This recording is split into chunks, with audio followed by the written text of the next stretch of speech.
Hello. I thought I'd jump on here and do a video for tips to work on with OCD recovery in 2023. Provide some insight and just bullet points, some tips, some insights of what helped me and what can help you in your journey. A new year.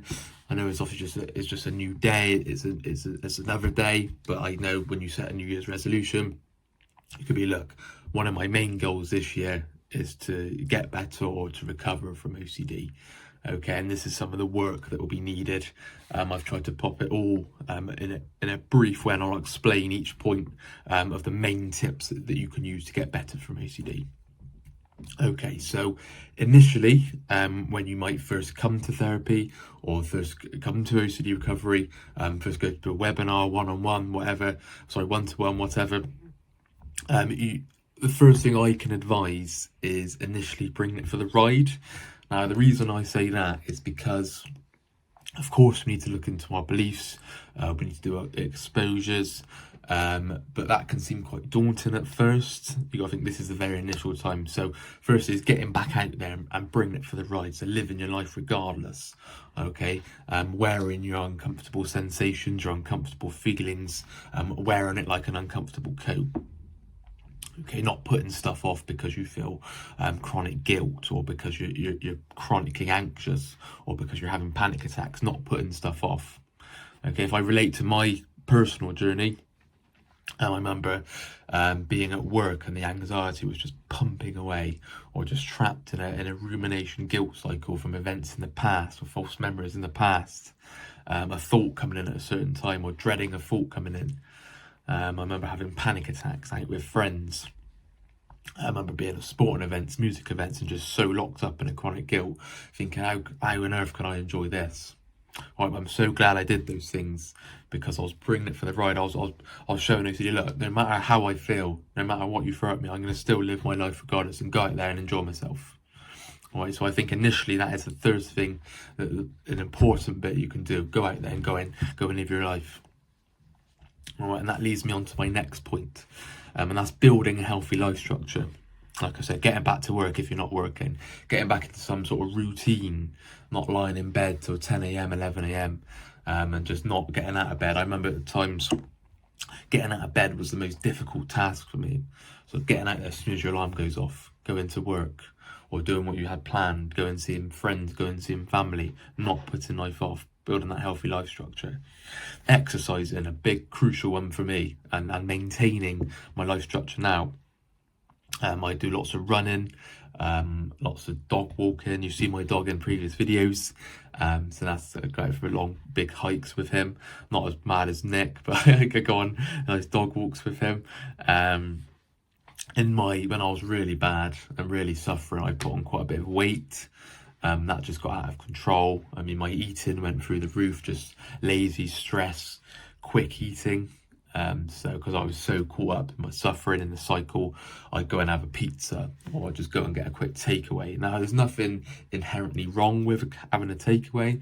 I still do now, in moderation, when I feel, I'm going to have a takeaway, I'm going to really enjoy that. But I mean, not excessive eating every night for quick relief, compulsively, or because it's the only pleasure I get. I'm just gonna have a big, massive, I don't know, McDonald's, KFC, all these different fast foods, right? Because you're quickly eating. I remember at work, I just go on lunch and just go and have something just really fatty, because I just thought, I just need some nice food, because I was just so having panic attacks all day. I was like, I just need some escape, need a distraction. Okay, and I turned to food. I remember I was drinking a lot more than I would like to, maybe gambling a bit more than I like to, just for that quick relief.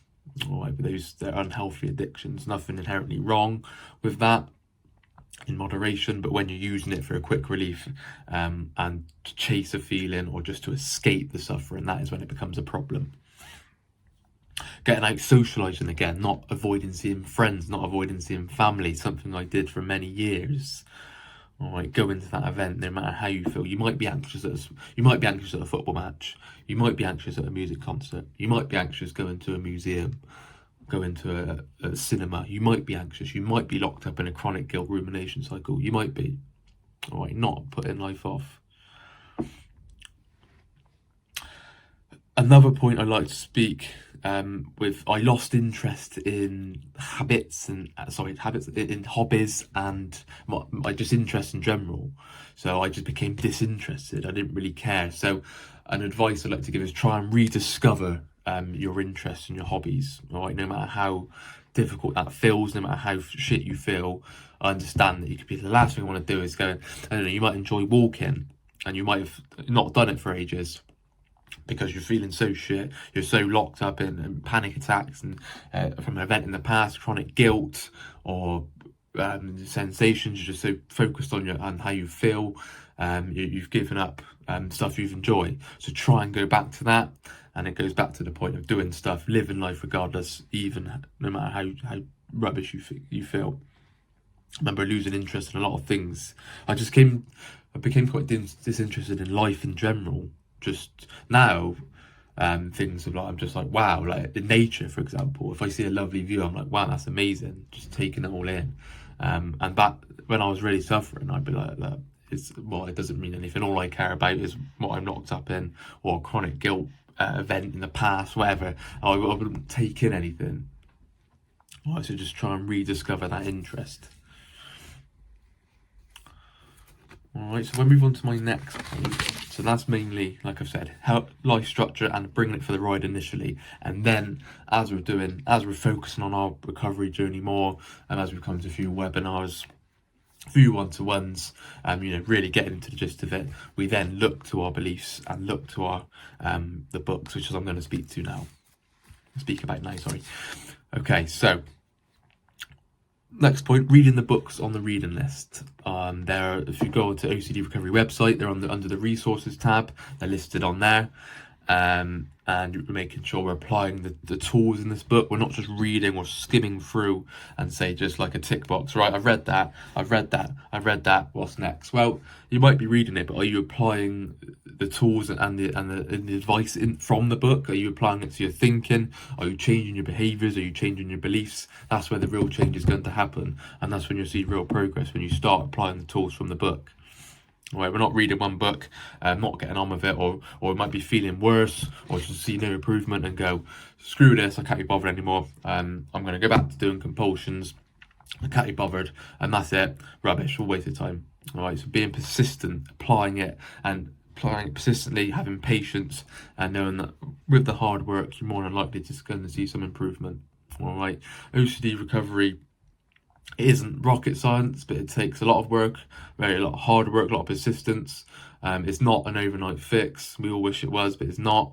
But some of the tools I've learned from the books and just from life experience, they've enriched my life in general. So I'm thankful for having OCD and way I've changed beliefs and my behaviours. Like I've said, it's made my life more enriching just going forward and not just OCD. Alright, so if I give an example I'll go through some of the books and just briefly of how they've helped me. So the first one on there is How to Stubbornly Refuse to Make Yourself Miserable About Anything. Yes, Anything, and that's by Albert Ellis. And that's mainly just looking at your beliefs and changing your rigid thinking. What you notice, there's lots of rigid demands in there, black and white musts, shoulds, and we're changing them to healthier thinking, such as desires and preferences. Now, that might not sound a lot, but when you really get into the thick of it and really get stuck in, and that can make a world of difference. Next book I'd like to speak about is Myth of Self-Esteem, and that was I didn't really understand how to apply or what even was unconditional acceptance until I read that book, and that book was vital for that. Just applying it. I must admit, it is a challenging read, and I've read it quite a few times, and it's not an easy read, especially when you're suffering and caught up in a cycle. If you can't concentrate, but it's great to lean into that discomfort, sit with that discomfort, and it also builds your frustration tolerance. So you might not read it first time, you might not take it all in first time. All right, you can't expect to just take it all in first time and that's it, never read it again. It took me a little while to understand what was being said in the book, how I could apply that to myself, my personal journey, and my own thinking. All right, so give that book a read. Like I've said, it is quite a challenge, but keep going and just try and see the message of unconditional acceptance, especially the chapter and the psychotherapy and value of a human. That's vital for unconditional acceptance. And whether that be yourself, life, and others, and it all plays a crucial role with OCD, especially with the guilt-related themes and my personal journey. It's helped a huge deal. The Claire Weeks book and the Paul David book, At Last Alive, Paul David and Claire Weeks, Self-Help for Your Nerves. That's great for the symptoms of anxiety, the derealization, depersonalization, all the different feelings that you get when you're suffering, and making sure you're not running away from that, you're bringing it for the ride, you're not desperately trying to get rid of all these uncomfortable feelings.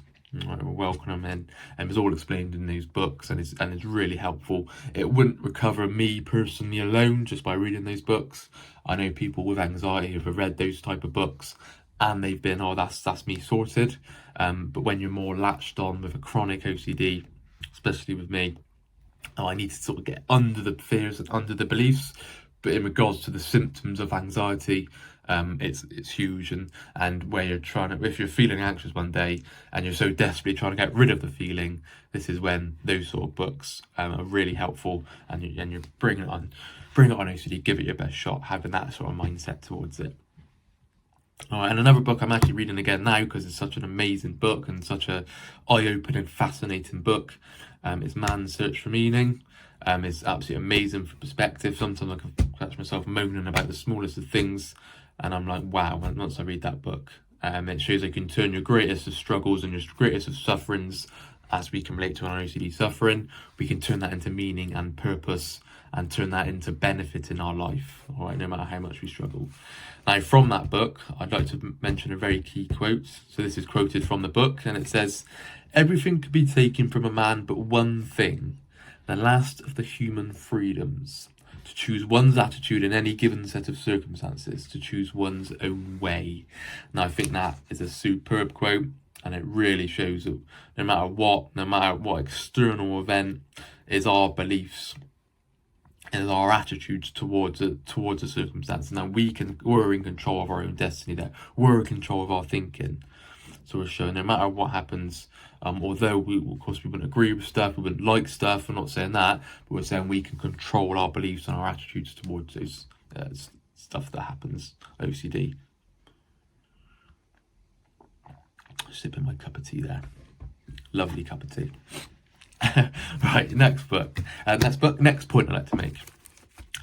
Not putting off your exposures until tomorrow. I'll do that next week, or next month, after my holiday, or after I go to work, I'll do that. No, we're not putting off until you feel better, because that gets into the trap of when do you feel better, etc., etc. Okay, when we're doing these exposures, set out by a coach or by a therapist, especially targeted exposures towards your specific fear. If you've got a fear of rejection, you can have, if I give an example of exposure I did, which I've mentioned many times in videos, I remember walking down a busy high street with my cap on sideways. Just had a few funny looks, because where I'm from, not many people wear that. Nothing against people who do, but I don't really usually wear that, so I had a few funny looks. I remember going into a pharmacy, asking for extra small condoms, just people looking around and thinking, like, when someone looks twice, sort of thing, and just saying, and as you're doing it, you're not just doing it and then running off and, oh, I did it, you're really feeling the discomfort there. You're thinking, what is so scary about this? Oh, I don't like them looking at me like that, but is it as bad as I fear? Is it as bad as I perceived? So that is the crucial thing with exposures. But like I said, with specific fears, it's best if it's set out by your therapist or your coach, to really get under those fears and show it's not as scary as perceived. It's also with accepting worst case scenario, and just working on, you might watch documentaries, read articles, just gradually bringing down the fear that you're so scared of. And also now exposures in day-to-day life. So if I give some examples, not putting off parties, not saying no to invites, socialising.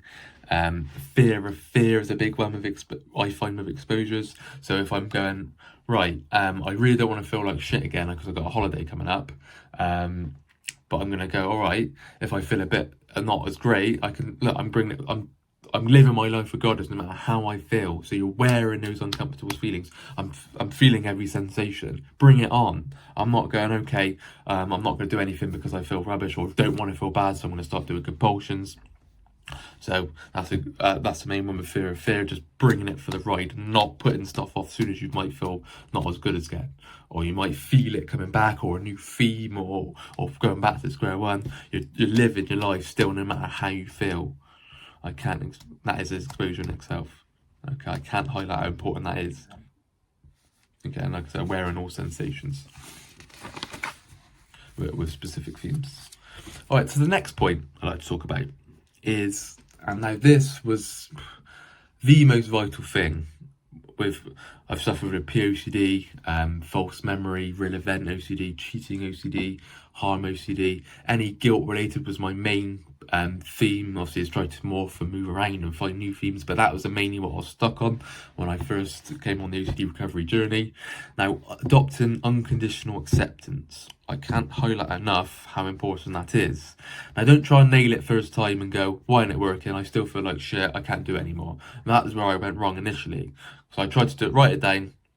I go, okay, why haven't I changed? I still feel chronic guilt. I still feel chronic shame. Why haven't I changed? And that's where I go wrong. It's not a quick fix. It's a gradual process that you learn. Okay, so unconditional acceptance. We've got self, life, and we've got other. So self, just briefly. So even with your good, your bad, your neutral, your indifferent acts, traits, whatever, you're not writing yourself off. Okay, you're not saying I only rate myself as good when I do good. Okay, so we might do good, but doesn't make us a good person. We might do bad, doesn't make us a bad person. All right, so we're separating ourself from our acts, from our traits, from our behaviours. All right, so we can change our acts and change our behaviours and have healthy preferences towards them, or feelings of regret towards something, but not ever writing yourself off and saying you're a totally terrible person because of this one thing. All right, so sorry, I might have said that a bit quick, but that's why I'd recommend reading books and watching videos on here about unconditional acceptance. All right, we've done specific videos on that, and it really goes into detail. That was just a brief summary of it, of unconditional self-acceptance. Unconditional other acceptance. All right, accepting other people with their views, with their opinions, with their perspectives, with their traits, with their acts, with their behaviours, never writing them off. All right, and just crucially on unconditional acceptance, you've got to remember acceptance is an agreement. So I'm not saying you can have to agree with it. You might dislike something, you might strongly hate something, but we learn to accept it and look to change the things we control. So change the things that we can control and learn to accept the things we can. All right, acceptance is an agreement. Big crucial difference there. It takes a little while to understand. I remember going into panic, thinking about acceptance, thinking it was agreement, but a crucial thing is that you realise it's not agreement. Acceptance isn't agreement. And unconditional life acceptance. So accepting life under all conditions. You might dislike certain parts of your life, but not all of it. You're accepting that life won't always be fair, won't always be easy. Of course, we'd all love it to be easy, but that's not how it works.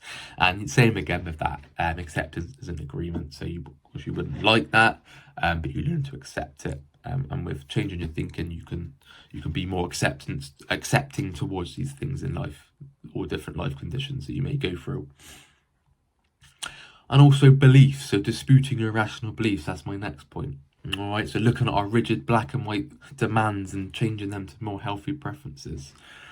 I have so many underlying demands or musts. Or why does that happen to me? Or I must not do that. Or people must like me. That would be terrible, that would be awful, constantly authorising and catastrophising everything. All right, OCD has a field day with things like that. All right, so let me give an example with beliefs. All right, of course, we've done many videos on that, but I'll give you a summary example now. Otherwise, this video will go on all night and you'll probably switch off after a while. Okay, so example, everyone must approve of me. Well, quite simply, they don't have to, because that's not how life works. Not everyone approves of everyone. All right, so it's quite simple. That can be falsified, that belief. So we change that to a more healthy preference. Now, what do I mean by that? Let me show you. I would much prefer people to approve of me, of course, but they simply don't have to. And if they don't, it's really not the end of the world, and I can still enjoy life. Now that is quite a basic turning into a healthy preference. You'll do some more digging, but if you're new to changing our beliefs and disputing, that is quite a basic example. And you see quite quickly there how I've changed that from a rigid, solid demand that everyone must approve of you to a preference that people do, but they simply don't have to, and life isn't over if they do. So if they don't. Okay? I'll give you another one. A quick another one. Life should be fair and easy. Where is that written? Is that in the sky that should happen? Of course it's not. No, that's a demand, that's a concept that we apply on life, and that gets us into trouble, especially with OCD, as a field day on that. So if I would change that into a healthy preference, I go, okay, of course I'd love life to be fair, we all would, and we'd all have life to be easy as well, but we simply know that's not how life works. And I can actually challenge myself to work hard in a difficult world, and become, I don't know, successful, or become rich, I don't know, or become whatever. You can challenge yourself, you can strive to achieve your goals. All right, so you're saying, you know what, I would like life to be easy, but it simply isn't, and I can actually turn that rigid demand into a preference and actually strive towards my goals. Okay? So that's the adopted unconditional acceptance and beliefs. Like I've said, we've done lots of videos on that, and that was just a brief summary, but that is a crucial thing, and something you can do when working on your recovery in 2023. So I'm just going to sip this cup of tea again. Okay, so another point I'd like to make before this video goes on too long is relapses and setbacks. I went wrong quite a few times here. I might have a small relapse because I constantly got the internal thermometer out and measuring how I'm feeling, waking up in the morning, scanning, am I feeling like shit today? Am I feeling slightly more anxious than yesterday? I've got that big event coming up next week. I don't want to be anxious for that. I want that constant thermometer measuring how I'm feeling. And now the reason I had that is because I was seeing lots of improvement and I was feeling much better. So I wanted to keep there. I didn't want to leave this place of feeling good. So then I had the internal thermometer out, fear of worrying that I was going to go back to square one, or have a new theme, or something else was going to rear its head, and that was it. All the tools were out the window and I could never cope again.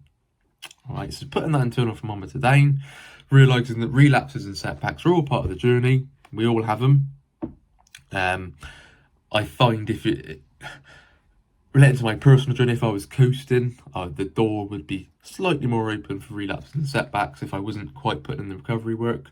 But now I like I said, day-to-day life, I'm always actively working towards recovery, and maintaining it. So if I have a relapse and setbacks, so what? Give it your best shot, OCD. I wouldn't like that. It'd be quite inconvenient and quite frustrating, because I do enjoy life. But so what? Bring it on. I'm not going to sit here and fear a setback, because OCD can be cruel like that, where they can go boom, I'm going to try and get you in, trying to find something else, and it's going to, for example, I've got a holiday coming up, okay, and I can feel OCD sort of rearing his head, but I'm just using the tools and going, you know what, OCD, you coming on holiday with me, you can give it your best shot, because I'm going to go on holiday regardless. I'm going to enjoy it as much as I can. I'm not going to care how I feel. If I'm locked up in a chronic guilt cycle, if I'm chronically anxious, if I'm having loads of panic attacks, so be it. All right, so just changing that mindset. Now that takes a little while, because you need to really believe it. It's all right me just saying it, but you need to believe it and go, look, give it your best shot, OCD. All right, so just working on those beliefs in all parts of life and towards recovery. All right, so I view setbacks as you're falling off your bike and you're getting back on, and you're carrying on. You're putting in the work again. It's just a little, someone's pushed you off your bike, or you just hit a little pothole and fallen off. All right, it's not the end of the world. Of course, it's frustrating. It's not ideal. Of course, it's not. No one wants a setback, but they do happen, and it's all part of the journey. Like I keep saying, you're falling off your bike and you're getting back on, and you're putting in the work again. All right, and like I said, don't fear them. Put that internal thermometer down. That was a big one for me. I'm speaking to Rob many times about that. He was like, Sam, take your foot off the gas. All right, put that thermometer down. Don't constantly measure how you feel. Yes, it's great you're feeling better, but if you're constantly obsessed with that feeling of feeling better, then OCD is going to get onto that and have a field day. All right, so like I keep saying, change your beliefs. And final point, making sure we're bringing it all for the ride and living life regardless. Give it your best shot in 2023. 4 words I'd like to leave it with: patience, hard work, 5 words: patience, hard work, persistence, and discipline. Example with discipline is being strict with compulsions. All right, not just going back into compulsions, because you might already you might be feeling slightly anxious and not going back to compulsions. Okay, just to get some quick relief, or just to avoid further feelings of anxiety. So being strict, being disciplined there. All right, and hope. There's so much hope. If you're watching this, and you're suffering, or you can relate it up to my journey. I've been in your shoes. I know how it feels, and there is so much hope out there. If you put in the work, you can get better. All right. So before I wrap up, if you have liked this video, please leave a like. I'd certainly appreciate that. If you'd like to leave a comment of any suggestions you'd like me to do on videos, anyone else on the team you'd like them to do, I'm sure we can have a look. If you haven't subscribed already, please do so. Anyway, take care. Have a happy new year. Bye bye.